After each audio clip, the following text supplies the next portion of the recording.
Sejak kompetisi ini, Yu Daoseng dan yang lainnya telah merencanakan rencana ini. Dan sekarang, akhirnya saatnya untuk mengimplementasikannya. Yu Daoseng membawa 8 orang yang tersisa untuk melapor ke Mahkamah Agung. Kam yang ingin mereka serang malam ini. Setelah pertempuran yang begitu lama, orang lain di kota terapung sudah kelelahan. Dan mereka tidak punya banyak energi untuk menghadapi serangan malam sama sekali. Bertentangan dengan mereka, Yu Daoseng dan yang lainnya masih menghela nafas lega di hati mereka. Ingin mendapatkan kembali tempat mereka pernah hilang. Dalam serangan malam ini, Yu Daoseng langsung membidik antek-antek Mahkamah Agung. Utusan itu melirik daftar yang ditulis Yu Daoseng, dan menguap dengan bosan. Malam ini kamu hanya punya 2 kesempatan untuk menyerang di malam hari. Lagi pula, putaran pertama kompetisi sudah berakhir malam ini. Apa gunanya kamu menulis begitu banyak? Ketika Yu Daoseng mendengar ini, dia bersenandung pelan. Siapa bilang itu tidak berguna? Orang-orang yang saya tulis ini semuanya dikirim oleh Mahkamah Agung untuk berurusan dengan orang-orang kami. Permintaan Anda untuk laporan serangan malam adalah kekuatan yang sama. Lalu saya bertanya, apakah Mahkamah Agung memiliki kekuatan yang sama? Utusan itu langsung tercengang. Apakah Anda masih bermain seperti ini? Setelah beberapa saat terkejut, utusan itu memandang Yu Daoseng dengan idiot di matanya. Apakah Anda pikir tidak ada yang benar-benar menemukan celah ini? Tentu saja tidak. Di bawah premis bahwa kompetisi telah diadakan berkali-kali, celah dalam aturan seperti itu jelas telah ditemukan sejak lama. Tapi tidak ada yang akan mengambil keuntungan dari celah ini. Dengan Mahkamah Agung sebagai kekuatan, bukankah ini hanya mencoba untuk bergaul dengan Mahkamah Agung? Saat ini, di lingkungan alam abadi, tidak ada yang begitu bodoh. Utusan itu memandang Yu Daoseng dan yang lainnya, dan tertawa kecil. Saya pikir siapa yang berani memprovokasi Mahkamah Agung? Ternyata pria kecil di bawah Lord of Light. Saya telah menyetujui serangan malam Anda hari ini. Tetapi saya harap Anda dapat mengingat bahwa saya mengizinkan masalah ini untuk Lord of Light. Wajah, bukan karena kalian anak-anak nakal. Di paruh pertama kalimat ini, Yu Daoseng tidak peduli dengan apa yang dia dengar. Tetapi di belakang, Yu Daoseng langsung mencibir. Mengapa? Laporan serangan malam. Biarkan Anda bersiap terlebih dahulu. Menilai kesenjangan kekuatan antara kedua belah pihak. Dan membuat tanggapan, untuk mencapai tujuan mengurangi korban. Saya beritahu Anda, sebagai pengingat bagi Anda, untuk menyiapkan obat luka untuk mereka. Adapun kamu, apakah kamu punya nyali untuk tidak setuju? Setelah berbicara, Yu Daoseng menoleh dan pergi. Dan dia tidak punya apa-apa untuk dikatakan dengan orang seperti harimau palsu rubah ini. Di bawah tatapan utusan ilahi, Yu Daoseng berjalan langsung ke malam yang gelap. Melihat daftar di atas, Tuhan membuat alisnya berkerut. Bagaimana saya menilai ini? Sial, itu penuh dengan nama. Menggaruk kepalanya, utusan dewa harus mencapai batas persetujuan aturan. Semua orang, penguasa kota terapung, perhatikan, Kuil Lord Cahaya akan meluncurkan serangan malam hari ini. Dan target spesifiknya tidak jelas. Pokoknya, kamu hanya perlu memperhatikan. Aku benar-benar tidak percaya.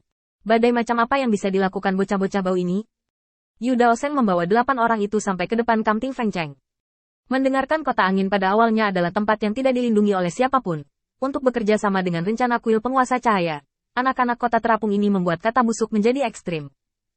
Selain tidak bisa mengeluarkan mereka dari turnamen, bukti yang dibagikan setiap hari ditempatkan langsung di luar kamp. Dan mereka diizinkan untuk mengambilnya sendiri. Awalnya, hubungan antara Floating Void City sangat halus, dan tidak ada yang cukup bodoh untuk memiliki konflik dengan kota Ting Feng. Selain itu, kota Ting Feng sudah menyerah pada kompetisi, dan meninggalkan orang-orang ini di sini hanya untuk Wu.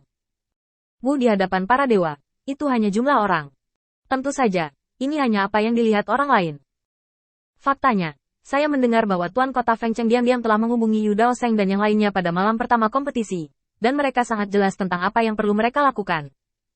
Adapun membiarkan anak laki-laki bau dari Ting Feng Cheng ini memberikan kesempatan untuk menonjol dalam kompetisi. Pemilik kota Ting Feng Cheng juga menghabiskan 2 kalimat untuk meyakinkan mereka.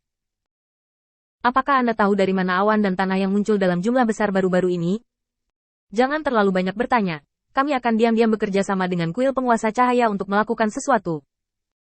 Sebagai topik yang hangat diperdebatkan baru-baru ini di Windy City, pasti patut diperhatikan. Terutama ketika Lord of Windy City terus-menerus menarik kembali sejumlah besar awan dan tanah. Hanya dalam beberapa hari, Floating Void City telah meningkat 3 kali lipat. Dalam ukuran, meskipun tanah awan ini belum sepenuhnya digunakan, itu cukup untuk membungkam semua orang yang ingin menentangnya. Penguasa kota berangin telah memperoleh banyak dukungan. Semakin besar area kota berangin, semakin besar potensi pengembangan di masa depan. Bahkan anak laki-laki ini tahu pentingnya tanah awan. Meskipun Lord of Windy City tidak mengatakannya secara langsung, arti dari kata-kata itu cukup jelas. Tidak ada yang keberatan. sepenuhnya menurut kata-kata Yu Daoseng, menyerah, hanya meninggalkan kamp, dan tidak ada yang lain. Selain keadaan busuk bocah-bocah ini, orang lain di kota terapung itu menghina datang ke sini untuk melihatnya. Ya, di sini bersih. Setelah Yu Daoseng melapor ke Mahkamah Agung, dia bergegas secepat mungkin, dan mengambil Liontin Giok yang mewakili kualifikasi untuk berpartisipasi dalam kompetisi dari tangan penguasa kota-kota Tingfeng. Yu Daoseng membungkuk kepada penguasa kota-kota Tingfeng, lalu pergi. Seluruh proses memakan waktu kurang dari 3 napas waktu. Ketika orang lain dari Floating Void City tiba, saya mendengar bahwa tuan kota dari kota berangin telah membuat semua persiapan untuk berakting, dan memarahi bawahannya untuk sementara waktu. Sialan, aku biasanya memberitahumu untuk berlatih lebih banyak dan berlatih lebih banyak, tetapi sekarang lebih baik. Jika kamu dipukuli secara langsung, ku dengar wajah Feng Cheng akan hilang olehmu. Apa kepercayaan diri Anda dalam berurusan dengan Sword Casting City beberapa hari yang lalu? Bukankah kamu sangat sombong saat itu? Sekarang bahkan serangan diam-diam dari kuil penguasa cahaya tidak dapat dihentikan, dan hanya butuh beberapa saat untuk runtuh. Aku malu untukmu, dan tertawa. Kembalilah ke kota Tingfeng untukku, dan aku akan membersihkanmu ketika aku kembali. Utusan Dewa Gotham Jin menatap kosong ke pemandangan di depannya, kepalanya berdengung. Tidak, tentang apa semua ini? Tidak peduli seberapa kuat kuil penguasa cahaya, bagaimana mungkin menghapus seluruh kota Tingfeng dalam waktu singkat? Apakah masih akan pergi sekarang? Ini sangat istimewa. Utusan Dewa Gotham Jin memeras otaknya dan tidak bisa memikirkan apa yang sedang terjadi melihat bahwa penguasa kota berangin akan pergi. Dia dengan cepat mengikuti. Dengarkan Tuan Kota Feng, bagaimana situasinya? Ketika penguasa kota berangin melihat Gotham Jin, kemarahan di wajahnya tiba-tiba berubah menjadi senyuman. Tuan Gotham Jin, datang ke sini, duduk di sini. Apa yang kamu lakukan di sini? Utusan Tuhan Gotham Jin tidak punya waktu untuk berbicara dengan penguasa kota berangin, jadi dia langsung ke topik. Mengapa kamu kalah begitu cepat? Seberapa kuat orang-orang di kuil cahaya Tuhan? Jika Lord of Light berpartisipasi secara rahasia, katakan saja padaku, dan aku pasti akan melakukan keadilan untukmu.